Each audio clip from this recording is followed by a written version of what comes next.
اللعين الرجيم حسبنا الله ونعم الوكيل نعم المولى ونعم النصير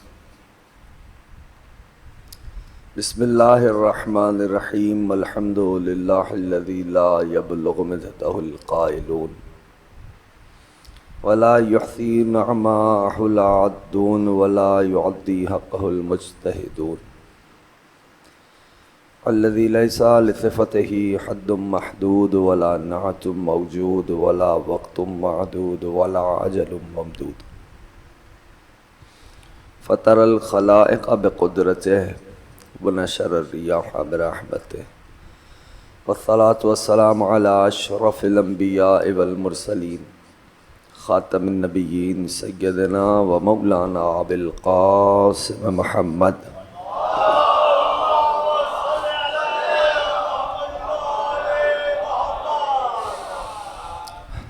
وعلى أهل البيت الطيبين الطاهرين المعصومين المظلومين المنتجبين المنتخبين الميامين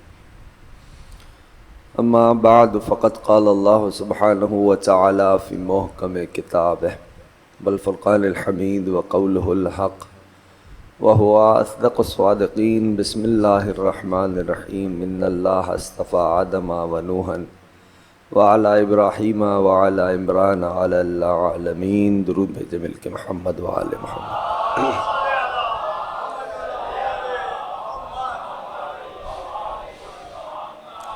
کامیاب ہے ہر وہ فرد جو ذکر سے متمسک ہو گیا. سبب کامیابی سبب کامرانی ہر اس فرد کی وہی ہستیاں ہیں جن کا یہ پاک مقدس مطہر طیب طاہر ذکر ہے. 1446 ہجری عشرہ محرم الحرام کی چھٹی تقریر آپ حضرات سماعت فرما رہے ہیں.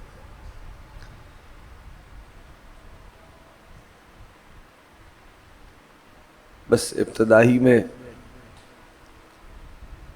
بغیر تمہید کے بات کا آغاز کرنے لگا ہوں کہ اگر کسی کے پاس قارون ہی کا خزانہ کیوں نہ آ جائے مگر یاد خدا نہ ہو،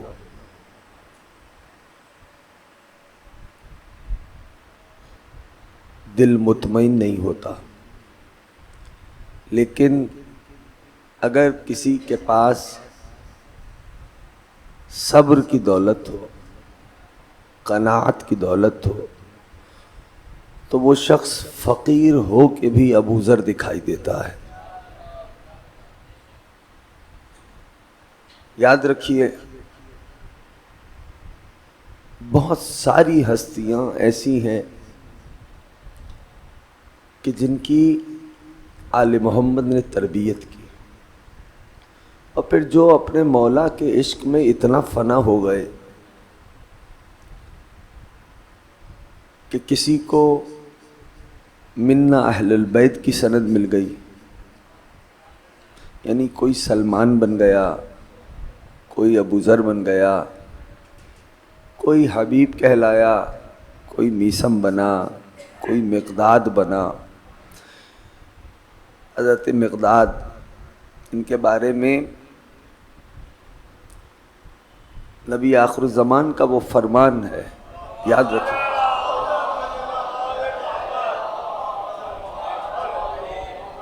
نبی کا فرمان ہے جناب مقداد کے بارے، صحابی ہے نا نبی کا. نبی فرماتے ہیں المقداد بین اصحابی کالالف فی القرآن. اگر میں پہنچا پایا آپ تک، میری آواز ساتھ چھوڑ چکی. نبی فرماتے ہیں مقداد میرے صحابیوں میں ایسا ہے جیسے قرآن میں الف. تھوڑا ساتھ دیں گے میرا؟ جناب مقداد کے بارے میں نبی نے کیا فرمایا؟ مقداد میرے صحابیوں میں ایسا ہے کالالف فی القرآن، جیسے قرآن میں الف. اب میں سوچنے لگا کہ بھئی یہ الف ہی سے تشبیہ کیوں دی نبی نے؟ ہاں، بارگاہ رسالت میں سوال کیا ہے اللہ کے نبی یہ کیا ماجرا ہے؟ تو کہا دقت کرو، ہماری حدیث ہے، غور کرو، سمجھو۔ جب اس پہ غور کیا تو ایک نتیجہ آیا، اگر میں آپ کے قریب ہو سکا، کہ جتنے بھی حروف تہجی ہیں وہ کسی دوسرے حرف سے ملنے کے بعد اپنی صورت بدل لیتے ہیں۔ الف وہ واحد حرف ہے، کسی سے جڑے تب بھی یوں ہے، تنہا ہو تب بھی یوں ہے، ٹھیک ہے نا؟ یہ جناب مقداد کے ایمان کی کیفیت کو نبی نے بیان کیا کہ مقداد کی کیفیت ہے۔ سلمان کیا ہستی ہے، حضرت ابوذر کیا ہستی ہے۔ تاریخ میں جناب ابوذر کا نام جندب، نام ذہن میں رہے گا، بولیں گے تو بات بنے گی، جندب، ٹھیک ہے نا؟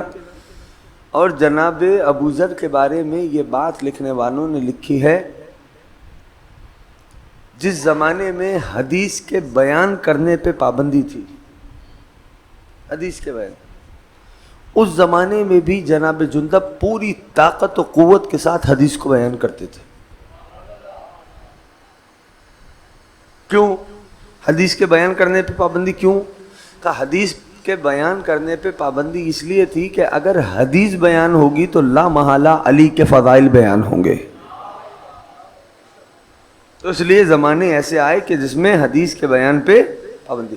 اس زمانے میں بھی جناب جندب، حضرت ابوذر، پوری قوت، علماء اسلام نے لکھا، ان کو قید میں ڈالا گیا، بند کیا گیا، زندان میں ڈالا گیا، لیکن جناب ابوذر کیا کہہ رہے تھے؟ ابوذر فرما رہے تھے مجھے زندان ہی میں ڈال دو تب بھی علی کے فضائل بیان کرنے سے باز نہیں آؤں گا، ٹھیک ہے نا؟ یہ ہستی ہے جناب حضرت ابوذر کی۔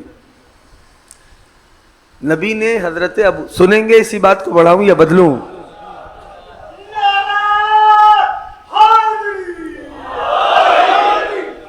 نبی نے حضرت مقداد کے بارے میں نے آپ کو ایک فرمان سنا دیا، یعنی چھوٹا چھوٹا خاکہ جو ہے بچوں اور جوانوں کے ذہن میں بنا ہونا چاہیے کہ یہ ہستیاں کون ہیں۔ تذکرہ تو سنتے ہیں اور سرسری تذکرہ ہو جاتا ہے اور ہم نکل جاتے ہیں۔ نبی نے حضرت ابوذر کے لیے فرمایا کہ میں نے زمین سے، نبی فرماتے ہیں کہ زمین نے کسی کا بوجھ نہیں اٹھایا، آسمان نے کسی ایسے پہ سایہ نہیں کیا جو ابوذر سے زیادہ سچا ہو۔ یہ جناب ابوذر کی ہستی پہ بات ہو رہی ہے۔ زمین نے کسی کا بوجھ نہیں اٹھایا، آسمان نے کسی پہ، جوانوں بول دو تھوڑا، آسمان نے کسی پہ سایہ نہیں کیا مگر وہ جو ابوذر سے زیادہ۔ اب یہ حدیث تو نبی نے فرما دی ابوذر کے لیے۔ یہ حدیث کس کانٹیکسٹ میں کہی؟ کانٹیکسٹ سمجھتے ہو؟ یعنی اس کا پس منظر کیا تھا، نبی نے کس مقام پہ ابوذر کو یہ سند دی؟ حدیثیں بھی ہم سنتے ہیں لیکن بعض حدیثیں ایسی ہوتی ہیں جس کا، حدیث تو عام ہے لیکن ہمیں اس کا کانٹیکسٹ نہیں پتا ہوتا، اس کا پس منظر نہیں پتا ہوتا۔ کس کانٹیکسٹ میں کہا؟ ایک روز جناب ابوذر صحابہ کی جماعت کے ساتھ بیٹھے ہوئے تھے، تو اصحاب فخر کر رہے تھے کہ یہ امت افضل اس لیے ہے کہ اس میں ہم موجود ہیں۔ کوئی کہہ رہا تھا میں ہوں، کوئی کہہ رہا تھا بھائی ہم موجود ہیں، کوئی کہہ رہا تھا یہ وجہ ہے، کوئی کہہ رہا تھا یہ وجہ ہے، گفتگو تھی۔ جب سارے گفتگو کر چکے تو جناب ابوذر بولے، اب اگر آپ کے قریب ہوا تو یقیناً پہنچے گا۔ جناب ابوذر نے سب کی گفتگو سنی اور جناب ابوذر نے کہا کہ سنو بھائی سنو، افضل امتی، افضل حاضل امتی علی بن ابی طالب، اس امت کے افضل تو علی ہیں، وہی اس امت کے صدیق ہیں، وہی اس امت کے فاروق ہیں۔ ابھی یہ بات ہو رہی تھی، جناب ابوذر نے یہ جملہ کہا تو ایک ہستی ہیں ابو امامہ ہے کاہلی، وہ اٹھے اور نبی آخر زمان کے پاس آئے اور کہنے لگے یا نبی اللہ، اس طرح گفتگو ہو رہی تھی کہ اس امت میں افضل کون ہے، کوئی کہہ رہا تھا ہماری وجہ سے یہ امت افضل ہے، کوئی کہہ رہا تھا یہ سبب ہے، تو ابوذر نے کہا اس امت میں تو افضل ترین علی ہیں، وہی صدیق ہیں، وہی فاروق ہیں۔ نبی نے فرمایا پھر لوگوں کا کیا رجحان تھا اس بات پہ؟ جب ابوذر نے کہا تو کہا یا نبی اللہ، کچھ نے منہ موڑ لیا تھا، کچھ حیرت زدہ ہو کے سن رہے تھے۔ ایک جملہ کہوں، زمانہ گزر جاتا ہے باتیں وہی پرانی رہتی ہیں، اگر تو میرے ساتھ ہو اور تھکے نہیں ہو، ٹھیک ہے نا؟ میں جملہ کہہ دیتا ہوں، اب جب حضرت ابو امامہ کاہلی نے نبی کو بتلایا کہ ابو ذر نے علی کے بارے میں یہ کہا اور صحابہ یہ کہہ رہے تھے اور کچھ دیکھ رہے تھے ابو ذر کو اور کچھ نے منہ موڑ لیا اور کچھ کی کیفیت یہ تھی، تو اب نبی نے فرمایا، مجھے نہیں پتا، نبی نے فرمایا کہ سنو، زمین نے کسی کا بوجھ نہیں اٹھایا، آسمان نے کسی پہ سایہ نہیں کیا مگر وہ جو ابو ذر سے زیادہ سچا ہو۔ پہنچ گئے ہو ساتھ سارے، مگر وہ جو ابو ذر سے زیادہ سچا ہو۔ ایک جملہ کہہ رہا ہوں، یاد رکھنا، یہ جو ابو ذر کو سچائی کی سند مل رہی ہے یہ علی کے ذکر پہ مل رہی ہے۔ یہ جو ابو ذر کو نبی نے سچائی کی سند دی ہے یہ امیر المؤمنین کے ذکر پہ دی، علی کے ذکر پہ دی۔ اب ایک شخص آ گیا، میرے اور آپ کے چھٹے امام حضرت مولانا امام جعفر صادق علیہ السلام،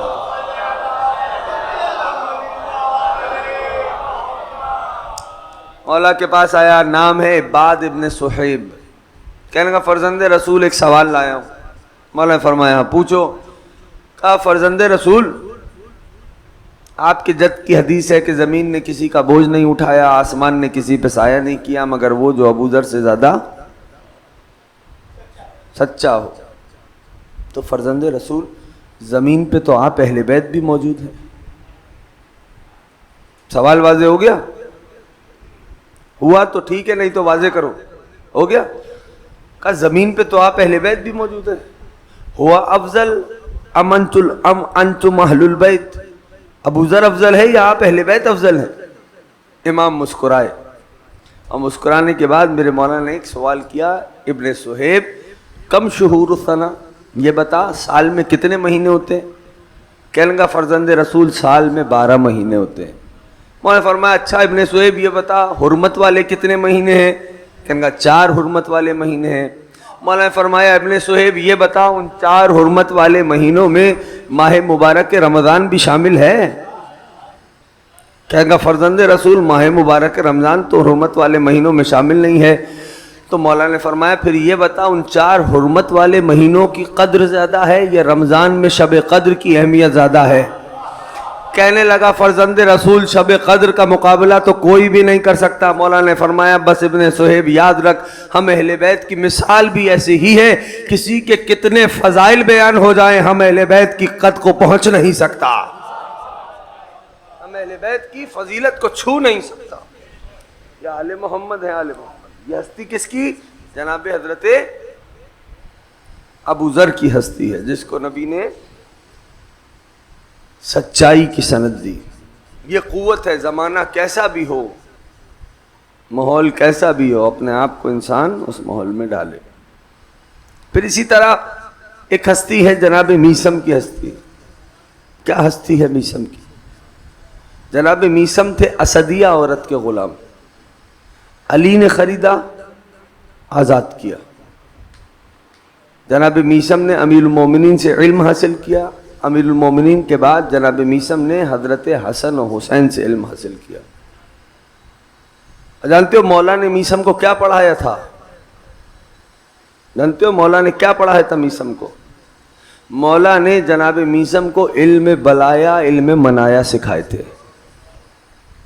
سخت سی بات ہو گئی، علم بلایا علم منایا یعنی کیا؟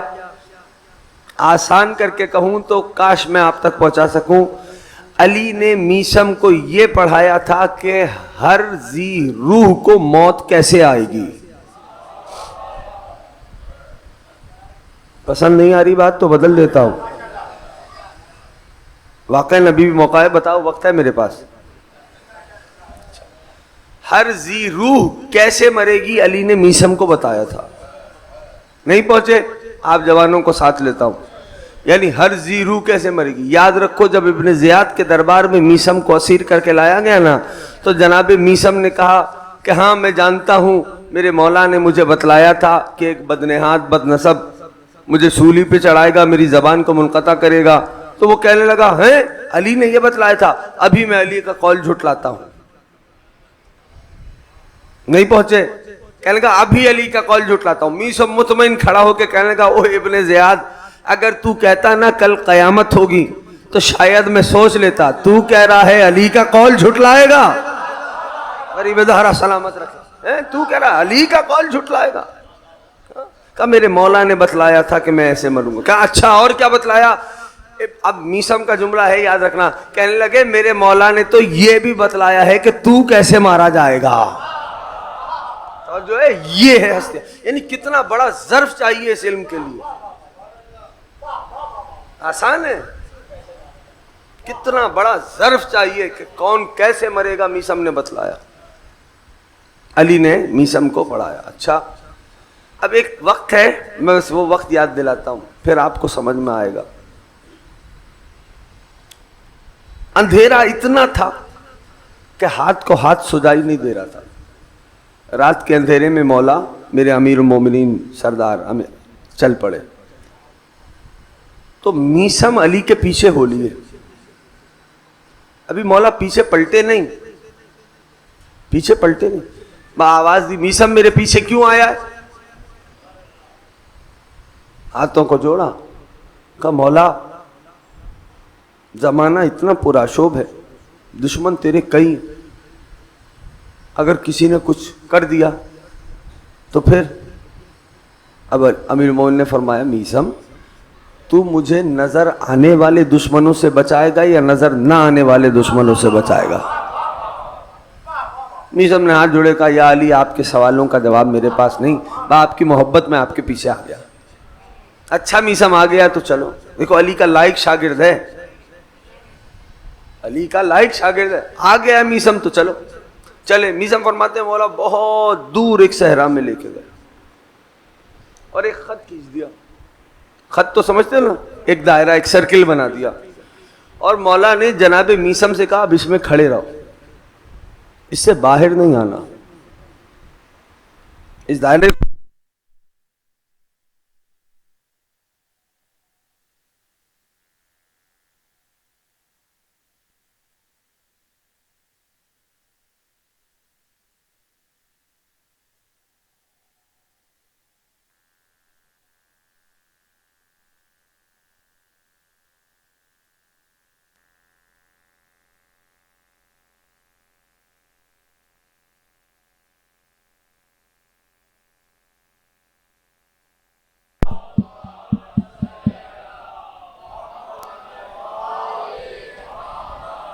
کا میسم اس دائرے کو چھوڑنا نہیں۔ اب جناب میسم کہتے ہیں کہ میں کھڑا رہا، دیکھتا رہا، دیکھا مولا بہت دور چلتے چلتے آنکھوں سے اوجھل ہو گئے، کافی وقت گزر گیا، مولا نہیں آئے۔ اب دل میں ہول ہوئی کہ لوگوں نے مجھے علی کے ساتھ آتے ہوئے دیکھا، کیا ہوگا؟ کہ بس مولا کے اس عشق نے دائرہ چھوڑنے پہ مجبور کیا۔ کہا میں نے دائرہ چھوڑا، چلا دور کافی چلا، پہنچا تو دیکھا علی ہے، توجہ، یہاں تک کنویں میں جھکے ہوئے ہیں، علی کنویں سے باتیں کرتے ہیں، کنواں علی کو جواب دیتا ہے۔ میسم کہتے ہیں بس مولا نے میرے آہٹ کی آواز سنی، کنویں سے باہر اپنے آپ کو لیا اور فرمایا میسم میں نے تجھے منع نہیں کیا تھا دائرہ نہیں چھوڑنا؟ کانپ گیا میسم، ہاتھوں کو جوڑا، کہا مولا آپ جانتے ہیں آپ کی حکم عدولی کی نیت سے دائرہ نہیں چھوڑا، کہ آپ کے حکم کی نافرمانی کروں اس لیے دائرہ چھوڑا؟ کہا نہیں یہ نہیں چھوڑا، آپ کے عشق نے دائرہ چھوڑنے پہ مجبور کیا۔ اب علی کا جملہ سنو، مولا فرماتے ہیں کہ میسم اگر علی کی نافرمانی کرتا تو کیا تیرا سر اس وقت تیرے شانوں پہ ہوتا؟ یہ ہے علی، غور کرنا، کہا اگر علی کی نافرمانی کرتا تو کیا تیرا سر تیرے شانوں پہ ہوتا؟ مولا بس آپ کے عشق نے، ہاں جانتا ہوں میرے عشق میں تو نے دائرہ چھوڑا ہے۔ اب ڈانٹ پٹ گئی میسم کو، سر جھکا کے کہنے لگے یا علی وہ یہ کیا ہو رہا تھا؟ کیا آپ کنویں سے باتیں کر رہے تھے؟ کنواں آپ کو جواب دے رہا تھا۔ سننا، یہ کیا چکر تھا؟ آپ کنویں سے باتیں کر رہے ہیں، کنواں آپ کو جواب دے رہا ہے۔ توجہ سے ایک دوست سنے ایک جملہ اس کا، بس یہ فقرہ یاد رکھنا۔ مولا نے میسم کو دیکھا، سر اٹھایا، کہا میسم جب تیرے مولا کا سینہ یہاں تک اسرار سے لبریز ہو جاتا ہے تو علی توجہ علی ان رازوں میں سے ایک راز زمین کے سپرد کر دیتے ہیں. میسم علی کے ان رازوں کے سپرد کرنے کا نتیجہ ہے زمین جو غلہ اگا رہی ہے. یہ ایک سانس کا نتیجہ ہے امیر المومنین کی جو زمین آج غلہ اگا رہی. اور کر رہے یہ میسم کی ہستی ہے. 22 ذی الحجہ کو میسم کی شہادت ہوئی. کیا ہستی ہے جناب میسم تمار کی. زمانہ درک کرنے سے قاصر ہے. جناب میسم کے بیٹے ہیں, فرزند ہیں, وہ فرماتے ہیں کہ جب ابن زیاد آ رہا تھا نا کوفہ, تو اس کا جو جھنڈا تھا وہ پھنس گیا کسی درخت میں. اس نے حکم دیا درخت کو کاٹ دیا جائے, یہ بدشگونی ہے. درخت جیسے ہی کٹنے لگا نا, جناب میسم کو خبر ہوئی کہ درخت کٹ رہا ہے.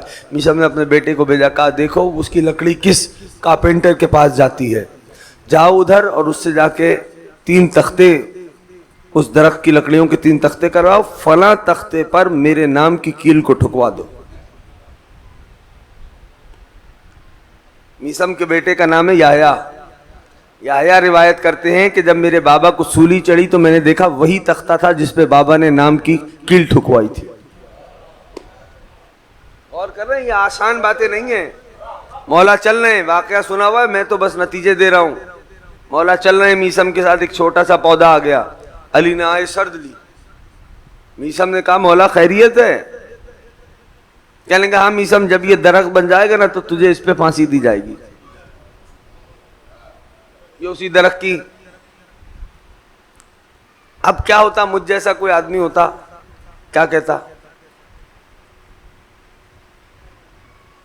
بھائی اشارہ کر رہے ہیں, درخت کو ہی کاٹ دیتا.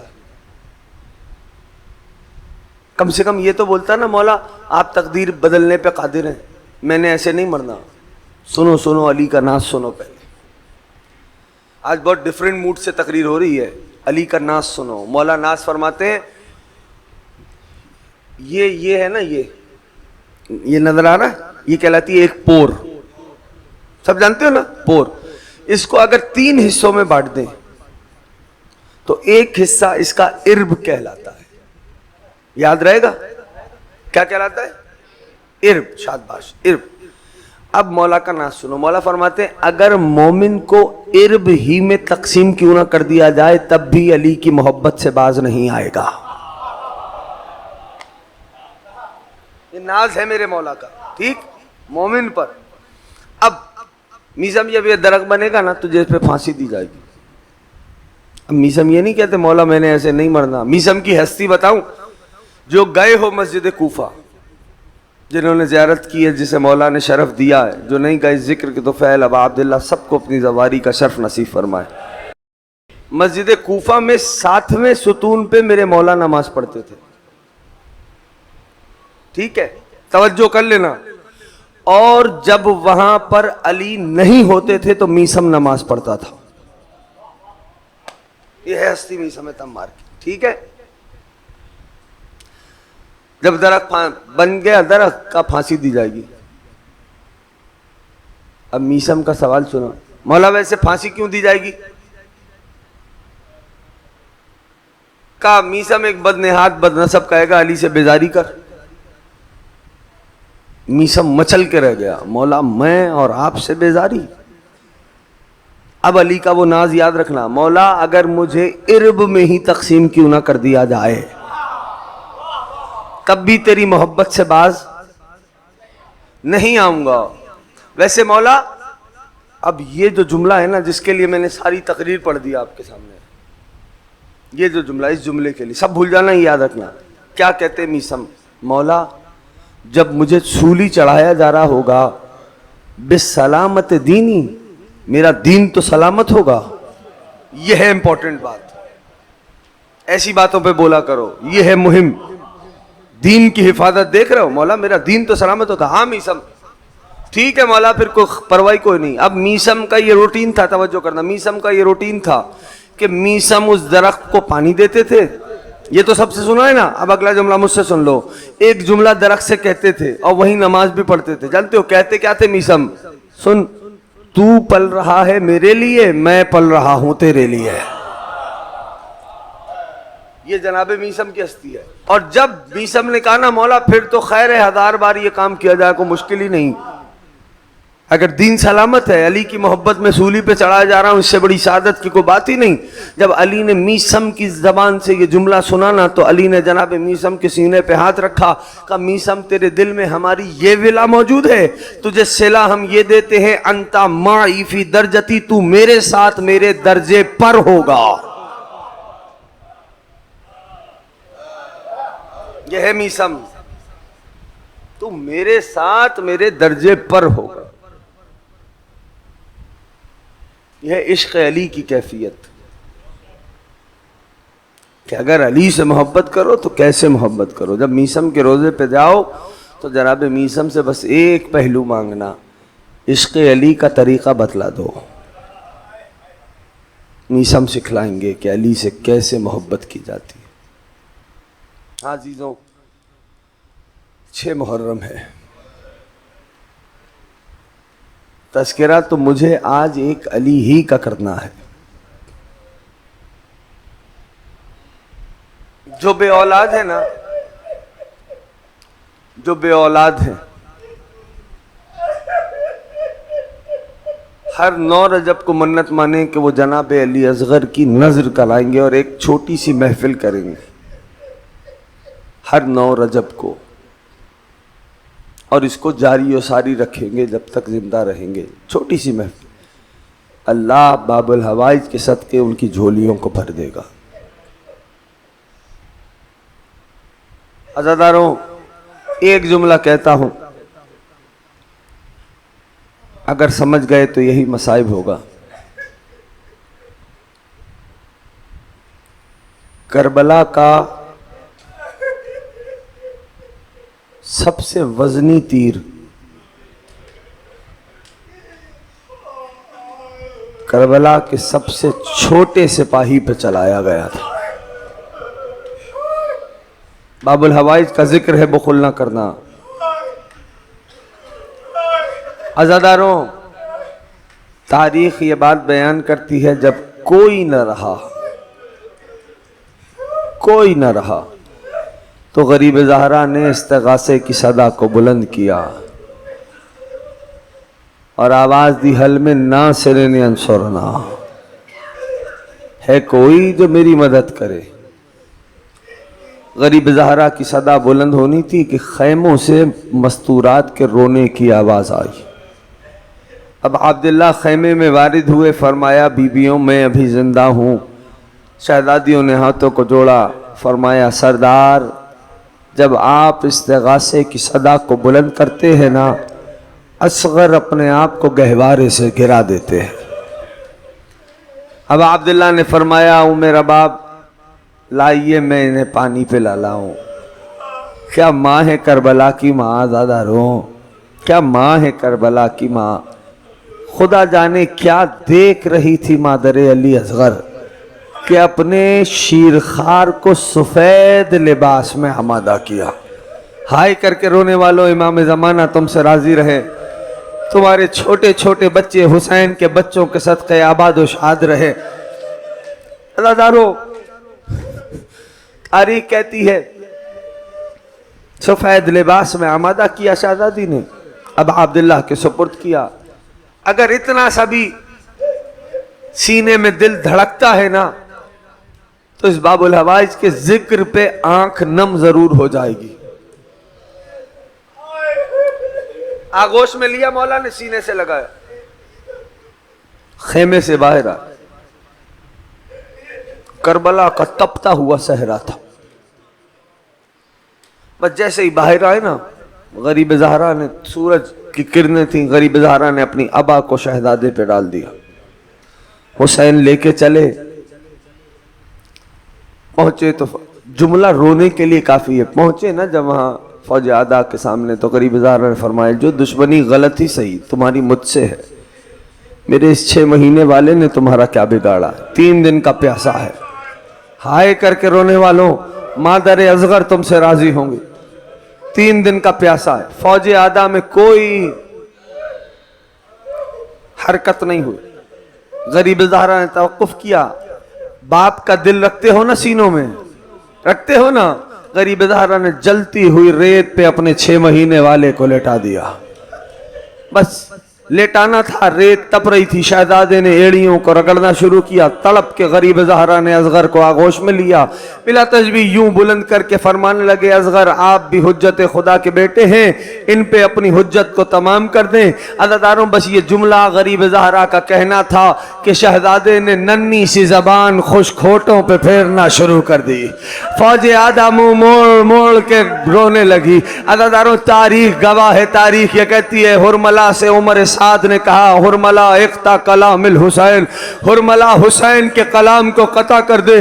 عزیزانو اس نے وہ تیر نکالا جو سب سے وزنی تیر تھا، وہ تیر نکالا جس سے لوہے کی موٹی چادر کو پھاڑا جاتا تھا. تیر کمان میں جوڑا، تیر کمان سے چھوٹ کے زمین پہ آیا. پھر تیر کمان میں جوڑا، تیر کمان سے چھوٹ کے زمین پہ آیا. پسر سعد نے کہا ہرملا حسین سے ڈر گیا یا حسین کے بچے سے ڈر گیا؟ ہرملا کہنے لگا نہ حسین سے ڈرا نہ حسین کے بچے سے ڈرا. کیا کروں جب تیر کو کمان میں جوڑتا ہوں نا؟ در خیمہ پہ ایک ماں سر پہ قرآن رکھے کہتی ہے ہرملا میرے 6 مہینے والے نے تیرا کیا بگاڑا؟ اجرکم اللہ، اجرکم اللہ. آخری جملہ سنو، آخری جملہ سنو، مجلس مکمل ہو گئی. ہرملا میرے 6 مہینے والے نے تیرا کیا بگاڑا ہے؟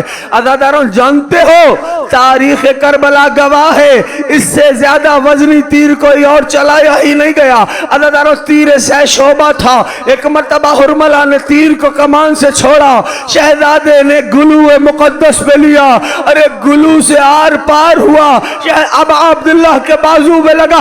آج تک سنتے آئے تھے نا حسین نے اکبر کے سینے سے برچھی کھینچی. ارے کیا جگر ہے حسین ابن علی کا! حسین نے فقط اکبر کے سینے سے برچھی نہیں کھینچی، حسین نے اصغر کے گلے سے تیر بھی نکالا.